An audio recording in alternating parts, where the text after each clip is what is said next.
Nous allons lire à partir du livre des psaumes. Nous allons lire au chapitre 23.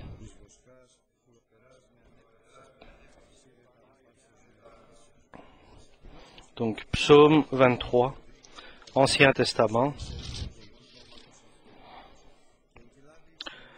L'Éternel est mon berger, je ne manquerai de rien. Il me fait reposer dans de verts pâturages. Il me dirige vers des eaux paisibles. Il restaure mon âme. Il me conduit dans des sentiers de la justice. À cause de son nom, quand je marche dans la vallée de l'ombre de la mort, je ne crains aucun mal, car tu es avec moi. Ta houlette et ton bâton me rassurent. Tu dresses devant moi une table en face de mes adversaires. Amen. David est celui qui a accompli tout ce que le Seigneur désire et qui est agréable à son cœur.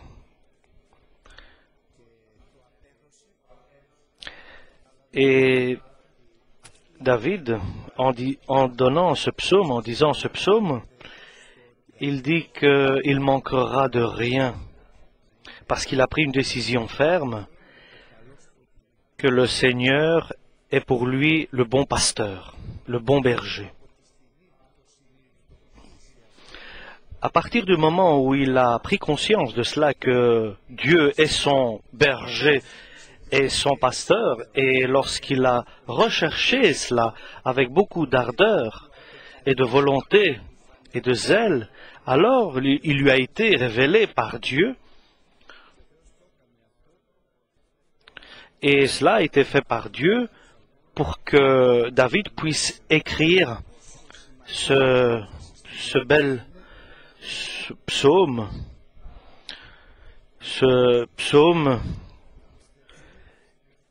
pour que nous puissions aussi bénéficier de ces paroles, pour que nous puissions comprendre aussi que Dieu est le bon berger. Et cela n'est pas simplement une pensée ou une fantaisie ou une prière, mais cela est une situation de vie. Moi aussi je désire, certainement, tous les hommes désirent, lorsqu'ils vont lire ce psaume 23, que l'Éternel est mon berger et chacun, qu'il soit l'agneau de son troupeau. Donc ici, David dit par expérience, il parle par expérience, lorsque son cœur était troublé et fatigué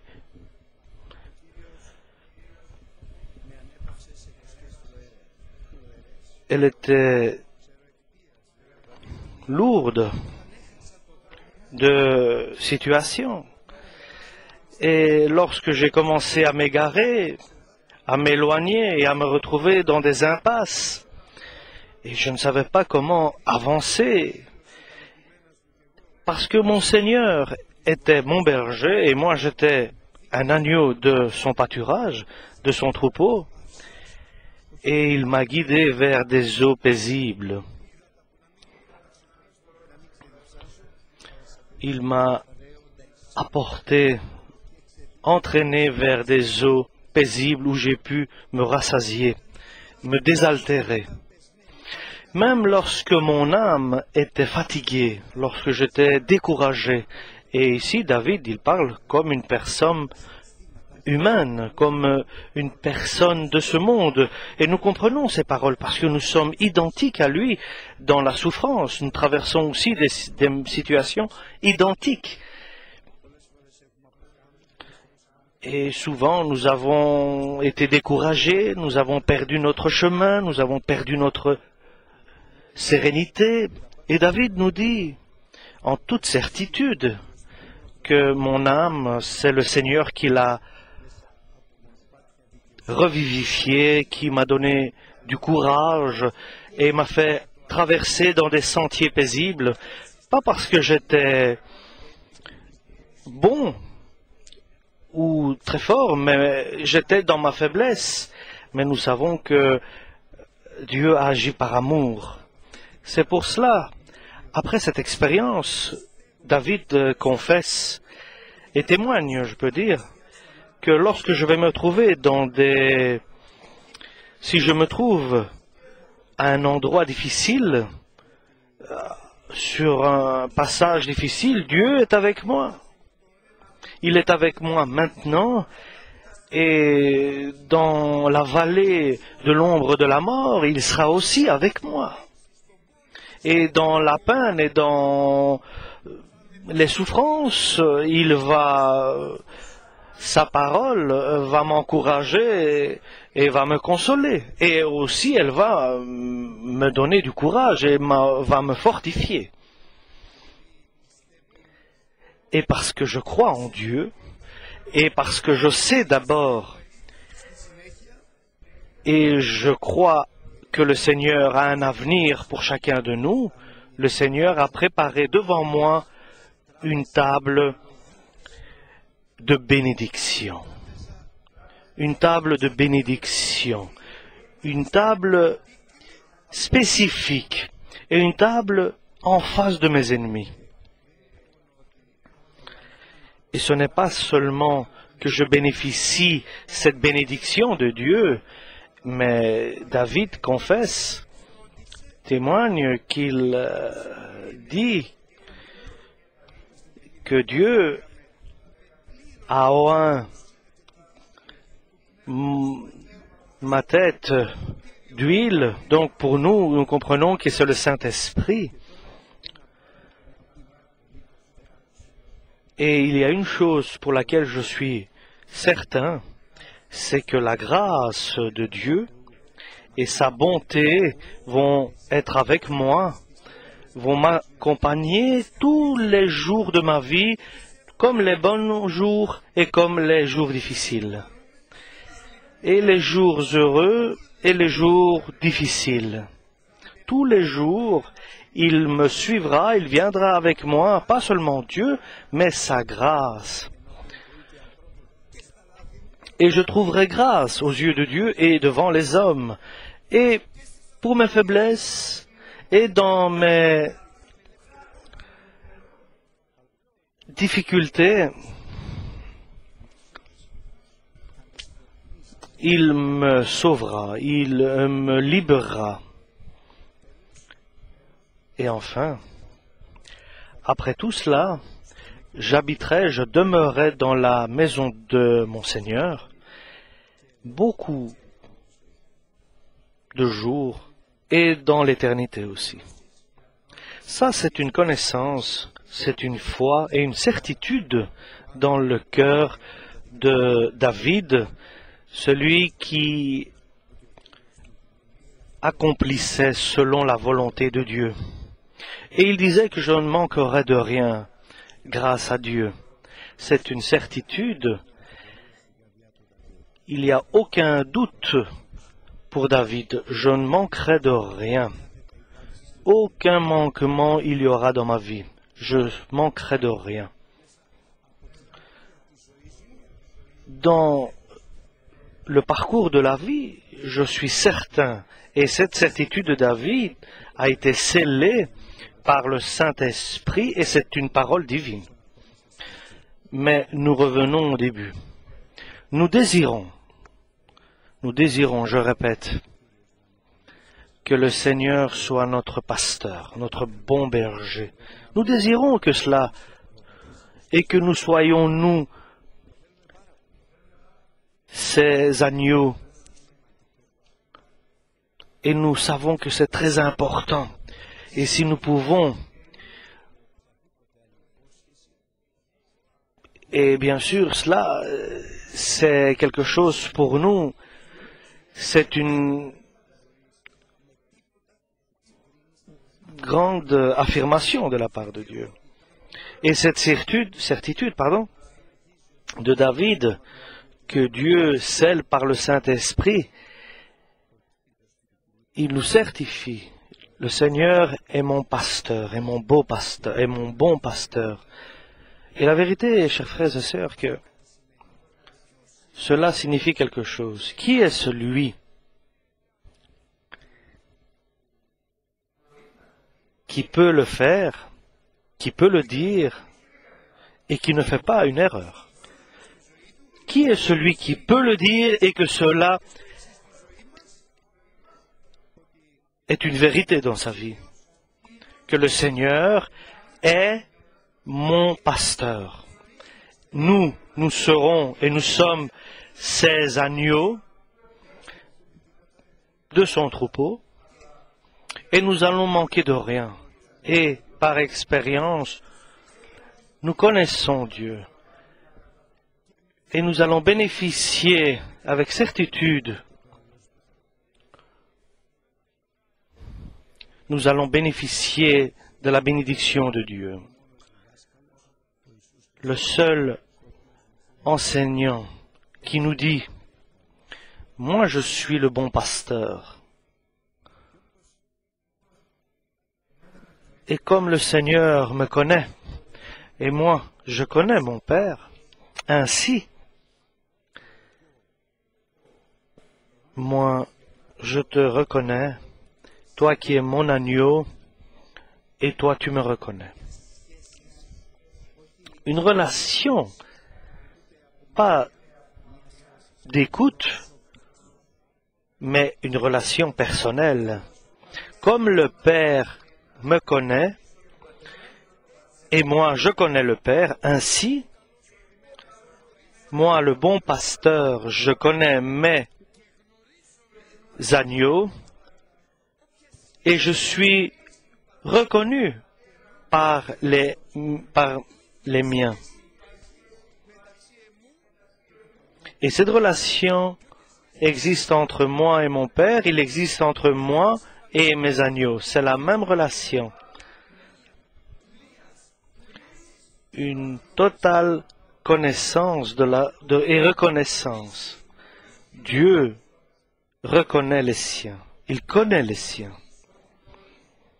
Je connais Dieu. Je connais sa personnalité, je connais sa volonté, sa voix, je reconnais sa voix, je connais son amour, je connais les pas, ses pas, je connais les blessures dans ses mains et dans ses pieds, je connais son sang, que ce sang me purifie de tous mes péchés. Je sais que ce sang purifie mon cœur qui était souillé d'amertume et de mauvaises intentions. Et je sais que le Seigneur me purifie chaque moment. Et il continue à me purifier de ma conscience, de mauvaises actions. Je sais qu'il m'enseigne et il me guide sur le chemin sur lequel je dois avancer. Je le sais. Je sais parce qu'il se révèle par sa parole, je le reconnais et il me parle et il se révèle dans ma prière. Dans ma chambre, il se révèle. Je sais qu'il est là et qu'il est celui qui intercède, qui intervient auprès de mon Père. Il est le Messie. Je veux le connaître encore plus. Et il nous donne l'occasion, Dieu nous donne cette occasion de connaître Jésus-Christ encore beaucoup mieux. Mais pour cela, il faut que nous l'aimions. Parce que sinon, nous ne pourrons pas l'approcher si nous ne l'aimons pas. Si nous ne le désirons pas, si nous ne le désirons pas avec une grande envie, et cette envie doit brûler dans notre cœur. Et le résultat de ce que nous le connaissons et qu'il nous connaît, il dit que mes agneaux écoutent ma parole. Parmi beaucoup de voix et de paroles différentes et de paroles de toutes sortes, des voix différentes et de toutes sortes, mes agneaux, les miens, entendent et reconnaissent la voix du Seigneur. Ils ne se trompent pas.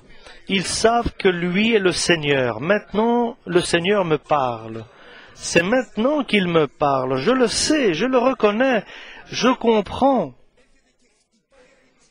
Et cette parole vient toucher mon cœur et mon âme parce que je suis purifié par son sang.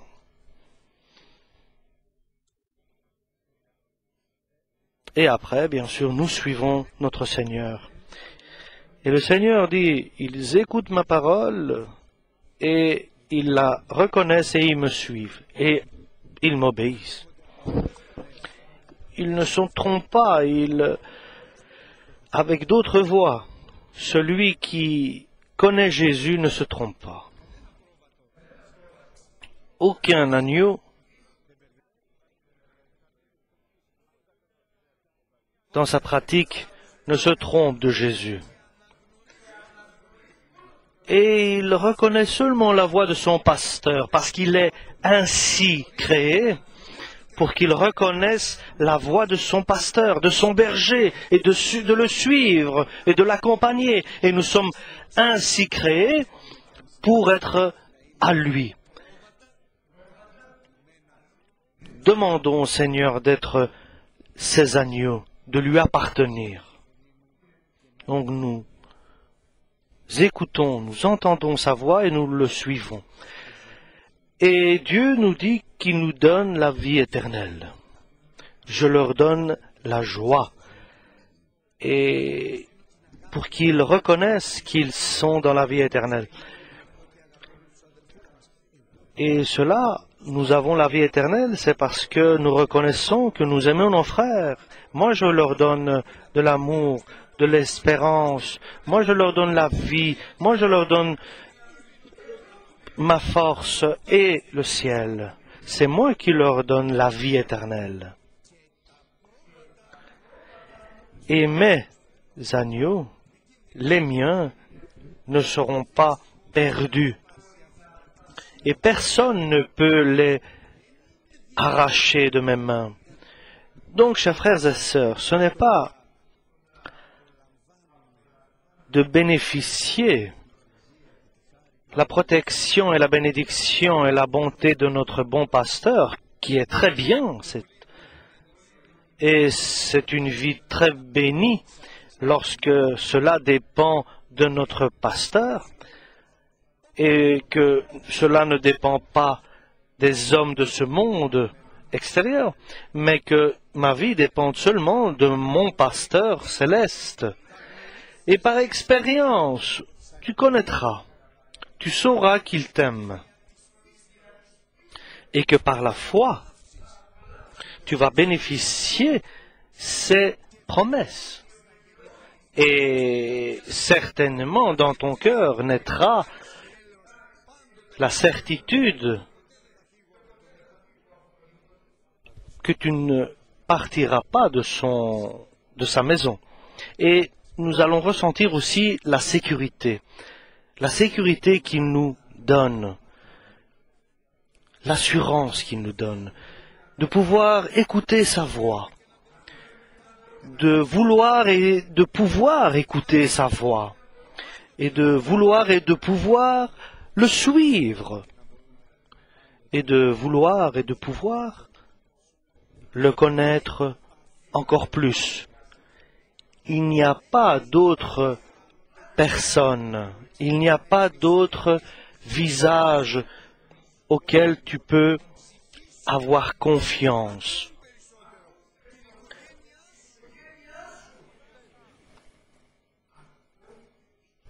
Il n'y a pas